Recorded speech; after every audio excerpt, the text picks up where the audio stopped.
It's Pure Sports with Geoff Bloom on the Valley Sports Leader. I am the Dome along with Austin. Thanks so much for making us part of your Friday afternoon. 802-465-1027.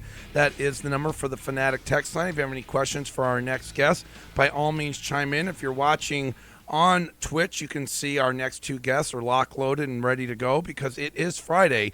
It is 3:30. It is time to catch up with the Walter Clark Legal Group. The Walter Clark Ask the Expert on Pure Sports is brought to you by The Sevens. Call The Sevens if you've been hit and hurt and get help from a board-certified expert at the Walter Clark Legal Group. Call the top-rated firm that performs. The Walter Clark Legal Group. And joining us, he does every week, our good buddy Lawrence Presley, attorney at law. Happy Friday, Lawrence. How are you? Doing well, thank you. Happy Friday to you all as well. It's good to see you. You're wearing a little Walter Clark jacket. We're transitioning now. It's below 100. You got the long sleeve jacket on. Yeah, came a little more casual today. A little more casual. Yeah. It looks good. No jacket. Is that a zipper tie or a regular tie? It's a regular tie. Regular tie. Well, you didn't come alone. You've got a guest you brought with you. I'll let you do the introduction. I appreciate it. At Walter Clark Legal Group, we meet outstanding members of the community, and today we're joined by one, Orlando Ruff, who played for the NFL 7 years, started with the San Diego Chargers, and after his NFL career decided to become an attorney. We thought, Walter Clark Legal Group, why not have Orlando come here and tell us what he does for retired athletes who have been injured in their professional career. Sounds good. Well, Orlando, welcome to Pure Sports. How are you today? I'm doing well, thank you. Oh, we need his mic on, Austin. Do you have it there? I'm doing well. Oh, there you go. Now we've got Orlando on. We're not used to having three people in here at once, but welcome to the show. We'll get to your football career. We're already getting some questions on that, but let's focus on for a little while what you do now past your playing career. Obviously, you have a focus with your legal work, and what is that? Sure. So in my practice, we represent athletes when their careers are done here in the state of California in a workers' compensation setting. And so what we do is they come to us when their careers are over. We file what we call a cumulative trauma claim on their behalf, which normally is going to encompass orthopedic, internal, whatever component they may have going on, and we help them get benefits for their injuries. So then, where is the starting spot for these athletes? They reach out to you, and it's just a kind of a preliminary. Here's where I'm at, or here's the injuries I'm dealing with, or what does that initial conversation look like? Sure. So, yeah, sure. So by nature, California is ground zero. And the reason why the state of California is so important in the field that I'm in is because of the statute of limitations rules that govern workers' compensation within the state. The statute in the state is a 1-year statute from the date of knowledge. However, that statute does not begin until you actually have knowledge of your injuries. And so what happens with a lot of athletes is they're not informed or they're not notified of their right to benefits. And so most other states don't have that same rules, don't have those same set of rules in place. And so by the time they find out, they're already precluded from being able to go forward in those states. So here in California, it's ground zero. That gives us the visibility. Once they get to us, we kind of walk them through, talk about their careers, find out what's going on with them presently, and then we just do the best we can to try to. So is it? And I'm just trying to do a broad stroke here. I'm not going to be able. We're not going to have time to dial down every situation.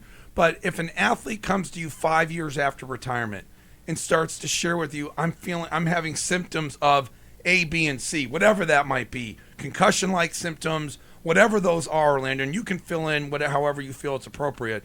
But if is that past the statute, or that's that 1 year of, I recognize I have these symptoms, even though I've been retired for 5 years? Well, it all depends on which side of the fence you're on. Okay. If you're sitting on my side, your knowledge didn't begin until you first actually talked to us. Right. And so that's our position. On the opposite side, obviously, there are various ways that the defendants try to argue the statute is already run, but the system is inclined to try to figure out a way to provide for the injured worker, and so we have a lot of, I guess, things in place that help us navigate around that statute. Oftentimes, you are an athlete, so you're not versed legally, and cumulative trauma is a legal concept, and so it's kind of hard unless you've been advised legally while you were playing, what a cumulative trauma is, and that you actually might have it for you to argue that there's a statute precluding you. And so we've had athletes from the 80s, we've had athletes from the 90s, and obviously coming forward to the present. So they kind of come from all walks. What would you say are the biggest challenges that you face in this with athletes? From a legal standpoint. From a From a legal standpoint, they come in. Yeah, what are sure, some of the biggest hurdles, again, generally speaking, depending on what you're dealing with each case that you have to deal with as a lawyer? Okay, so let's break it down. Most clientele is coming from outside of the state, right? So that's anywhere within the continental U.S. to include outside of the country, because you figure baseball, you have players coming from Dominican Republic, Venezuela, Colombia. Yeah, all over. Yeah. Okay, so the first thing you have to be able to do is you have to be able to establish jurisdiction. And once you're able to establish jurisdiction, that kind of gets the process started. In the modern day contracts, there are a lot of provisions in place that you have to navigate around as well. Choice of law, choice of form issues, wherein athlete signs this contract and it essentially says if he's injured, he or she is injured, that they will file within the jurisdiction where the team is located. And so once you get past those preliminary threshold issues, then it's pretty straightforward from there. You're identifying what your current complaints are. You are going out to obtain medical reporting to essentially establish that you do have a injury that's related to your career, and then you just go forward and you argue your case from there. How did your career as an athlete help you get into this line of work? I accidentally landed in it. How do you accidentally? Those are the best Orlando, jobs. You Those are the accidentally best. became a lawyer. I accidentally ended up here. Right. I accidentally became the Dome. I mean, you accidentally went to school for 9 years to become a lawyer? Well, here's my story. I'll give you the brief version. I was finished, and once my career was done. That's what happens when you play for the Saints. Sorry. I'm just messing. It's not even with you. We have a listener named Mike, the Saints fan. We'll get to that in a little bit. Once my career was done, I filed a case. Okay. And my case went through the system, and I was at a juncture in my life where I was trying to figure out my transition, and the options were limited. And I remember sitting in the attorney's office on the day of my actual trial, and he was prepping me for my trial, and I was looking at his wall, and I saw a lot of guys that I played with or against that he had represented, and it kind of made me a little nostalgic.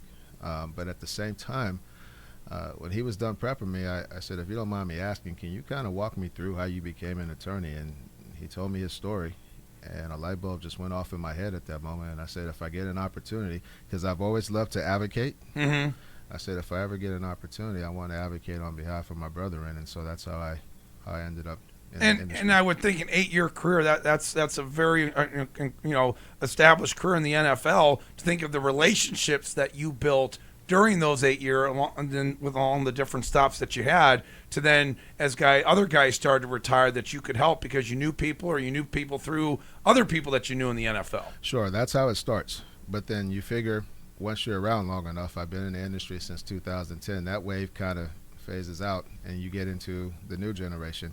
And obviously a lot of it is word of mouth. But your ability to relate to the athlete from an athletic perspective kind of gives you a little bit of an advantage over the rest of the industry or the competition. How has it been for you helping athletes over the last 4 or 5 years as the NFL has tried to implement ways to protect athletes? Obviously, these concussions are being handled very carefully. Just everything that the NFL is trying to do, is that help players play a safer game? Do you think changing the kickoff rule and all these different things, they're trying the best they can from the outside looking in? Obviously, you know much more than I, but the changes that they're making to the game, is it helping the player? The changes are good.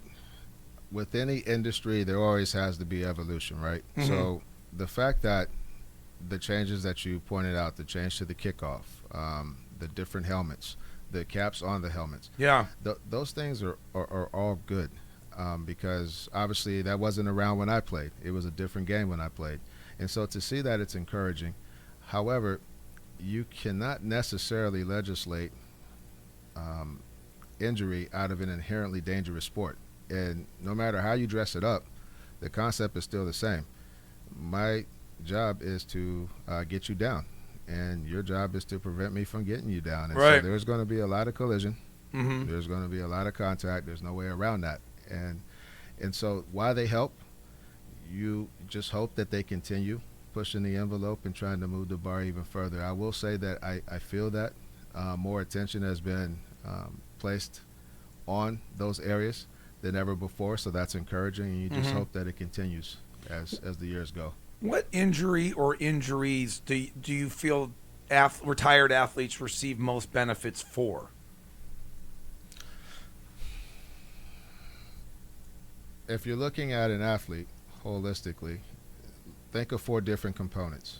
You have the orthopedic part, you have the internal part, you have the neurological part, at least in the area that I'm in, and then you have the psychological part. Mm-hmm.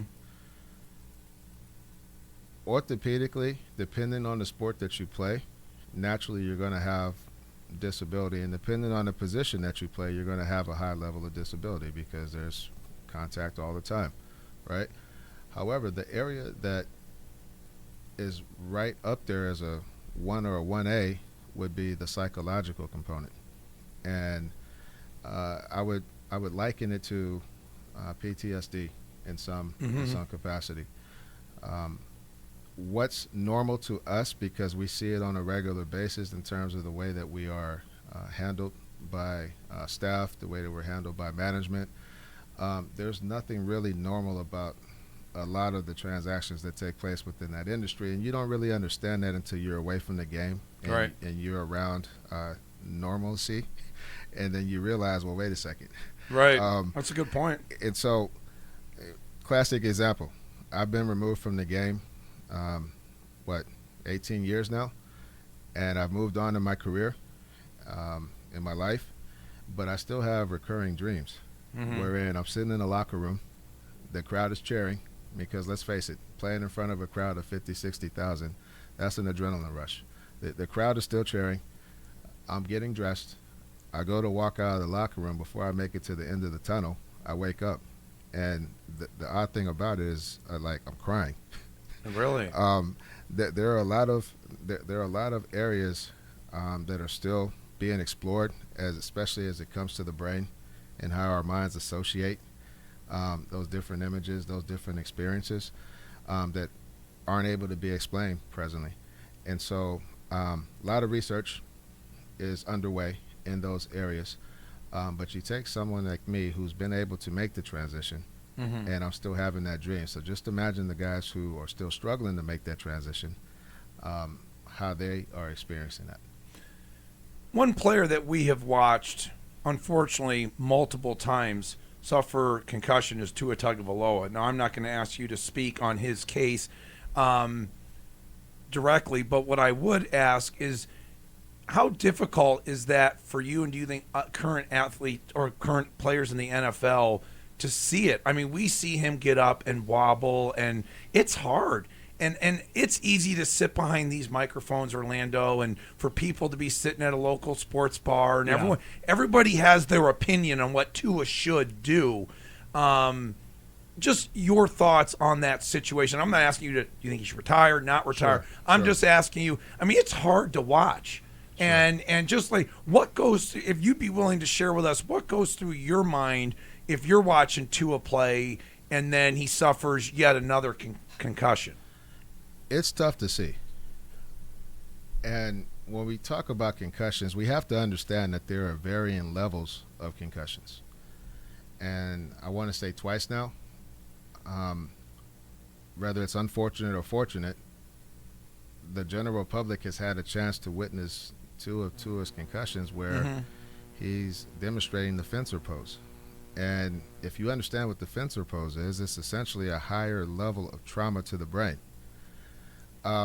Seeing that in real time is hard, but you process it differently when you're still in the game as opposed to when you're on the other side of the game.